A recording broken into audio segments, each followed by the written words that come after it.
मोदी सरकार मुश्किल में पड़ सकती है। ऐसा मैं क्यों कह रहा हूँ? क्योंकि कश्मीर में चुनाव हो गया है, हरियाणा में 5 अक्टूबर को चुनाव होना है। कश्मीर में 90 सीटों पर चुनाव का आयोजन हुआ। बीते दिन 40 विधानसभा सीटों पर मतदान हुआ।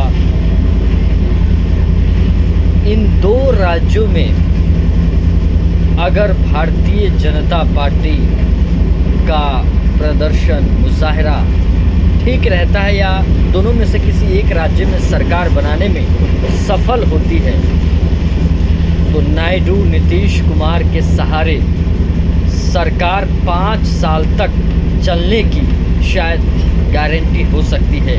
लेकिन आगे भी चुनौती है।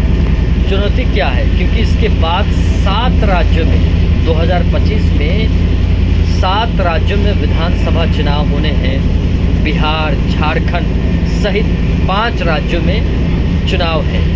इन 7 राज्यों में भी भारतीय जनता पार्टी का प्रदर्शन मुजाहरा ठीक रहता है या 2-3 में सरकार बनाने में भारतीय जनता पार्टी कामयाब रहती है, तो ऐसी स्थिति में ये संभावना और ये कल्पना की जा सकती है कि 5 साल तक नायडू और नीतीश के मार्फत सत्ता चलने की शायद ये भी गारंटी है।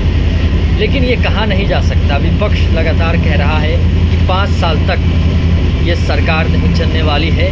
लेकिन प्रधानमंत्री नरेंद्र मोदी ने तीसरी बार इतिहास रच दिया है। प्रधानमंत्री बनने का लोहा मनवा लिया है।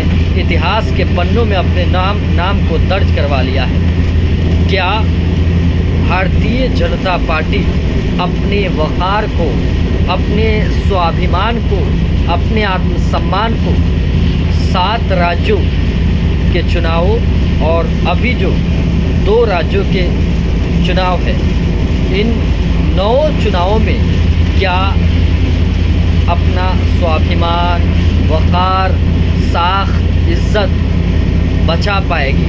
यही सवाल है। क्योंकि बार बार पूरा विपक्ष बीजेपी के ख़िलाफ़